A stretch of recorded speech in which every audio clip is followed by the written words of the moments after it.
ሰላም ሰላም ሰላም ቤተሰብ እንዴት ናችሁ? ሰላም ነው። እግዚአብሔር ይመስገን አለው። መጥቻለሁ በጣም ጠፍቻለሁ ጋይስ። እስኪ ጠፍቼ ስመጣ ፀጉሬ አድጓል ወፍሬያለሁ ምናምን ለውጥ በቃ ትጣላላችሁ ማለት ነው።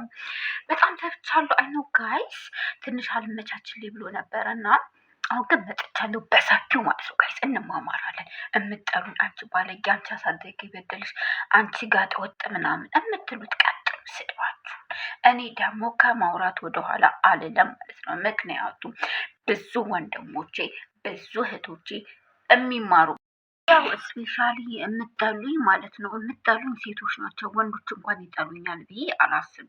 ሴቶች ናቸው የምጠሉኝ። ነው የሆነ ምን አለ መሰላችሁ፣ እኛ የወረስነው ኢትዮጵያዊ የሆነ በቃ ሲወራ ብልግና ሲደረግ ግን ደስ የሚል አይነት ስሜት ያለው ነገር ነው። ሰው አንድ ሰው ካወራ ግልጽ ኦፕን ሆኖ ካወራ ያ ሰው ባለጌ ነው ብላችሁ ነው የምትስሉት። አይዶን ነው ዋይ ለምን እንደሆነ ማለት ነው። ያ ሰው ስላወራ ብቻ ባለጌ ነው ማለት አይደለም። ስላላወራችሁ ደግሞ ጨዋ ናችሁ ማለት አይደለም። ሰው የማይመቻችሁ ሰዎች ኤክስፕሎር አድርጋችሁ ማለፍ ትችላላችሁ ማለት ነው። ስፔሻሊ ወንዶች ብቻ ሰብስክራይብ ብታደርጉኝ እንደውም ይመቸኛል።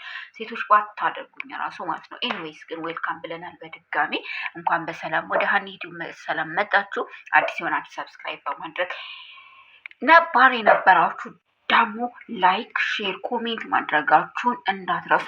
ካልተመቻችሁ ደግሞ ዲስላይክ ማድረግም ይቻላል። ይህ መብታችሁ ነው። ሰብአዊ መብታችሁን አልጋፋም ማለት ነው። ዛሬ አንድ ወንድሜ ቲክቶክ ላይ ፕሊዝ ሀኒ ፕሊዝ በልጆችሽ ይዤሻለሁ ይህን ኮሜንት እንዳታልፊ ብሎ ስለለመነኝ ነው ይህን እንትን ይዤላችሁ ወደ እናንተ የመጣሁት ማለት ነው።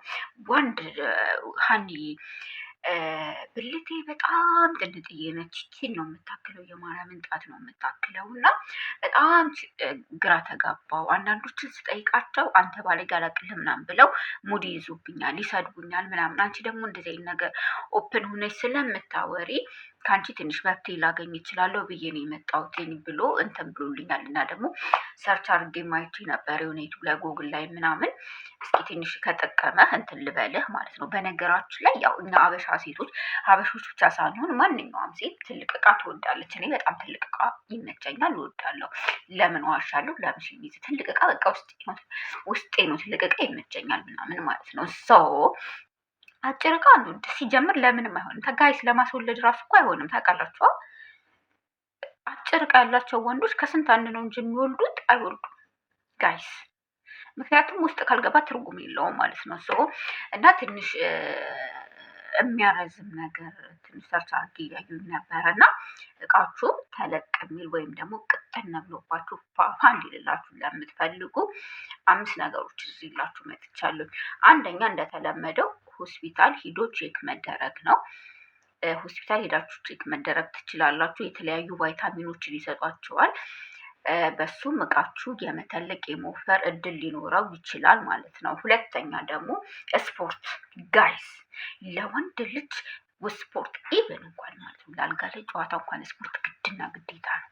ግድ ነው ጋይስ፣ ግዴታችሁ ነው፣ መስራት አለባችሁ።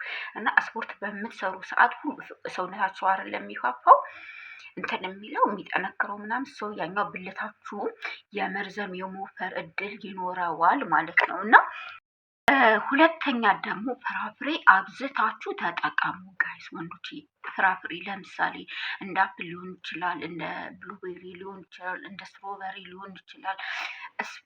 ማክሲመም በቀን ውስጥ 2 መመገብ አለባችሁ ፍራፍሬ ማለት ነው። ፍራፍሬ አብዝታችሁ ተጠቀሙ። ሰው ፍራፍሬ ፕሮቲን ስለሆነ የማተለቅ የማስረዘም እድሉ ይኖረዋል ማለት ነው ጋይስ። ሁለት ነገር ነገርኳችሁ። ሶስተኛ ጭንቀት ጋይስ፣ ጭንቀት አብዛታችሁ ማቆም አለባችሁ ጭራሽ ማለት ነው። እንዲህ አጭር እቃ ያላችሁ ወንዶች ጭንቀት ጭራሽ ማለት ነው ጭንቅላታችሁ ላይ እንትን ማለት የለበትም።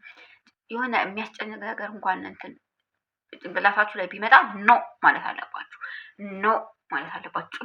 ጭንቀት ጭራሽ እንትን ማለት አለባችሁ። ጭንቀት ካቆማችሁ ቢያንስ እንኳን ጭንቀት እንትን ካላችሁ ጭንቀት ሙሉ በሙሉ ካስወገዳችሁ እቃችሁ የመተለቅ የመወፈር የመርዘም እድሉ በጣም ሰፊ ነው ማለት ነው። አራተኛ እና የመጨረሻው ደግሞ ማለት ነው ጋይስ ሱስ የሚባል ነገር ሲጋራና ጫት አብዝታችሁ መራቅ አለባችሁ። ከጫት የምትቀሙ ከሆነና ሲጋራ የምታጭሱ ከሆነ እቃችሁ በምንም ነገር ሊቀየርላችሁ አይችልም ማለት ነው። እና እቃችሁ ሊተልቅላችሁ ሊወፈርላችሁ የምትፈልጉ ከሆነ ከሱስ መራቅ አለባችሁ። ከሁለቱ ሱስ በተለይ ደግሞ ከሲጋራና ከጫት ማለት ነው። ከሁለቱ ሱሶች መራቅ አለባችሁ ማለት ነው። ያው ትንሽ የተወሰነ እንትን እንዳገኘ ተስፋ አደርጋለሁ ጋይስ። በቀጣይ የምሰራላችሁ ቪዲዮ ካለ ከስር ኮሜንት አስቀምጡልኝ። ቲክቶክ ላይ ማስቀመጥ ትችላላችሁ፣ እዚህ ላይ ማስቀመጥ ትችላላችሁ። በሚቀጥለው ቪዲዮ እስክንገናኝ ባይ ባይ ጋይስ።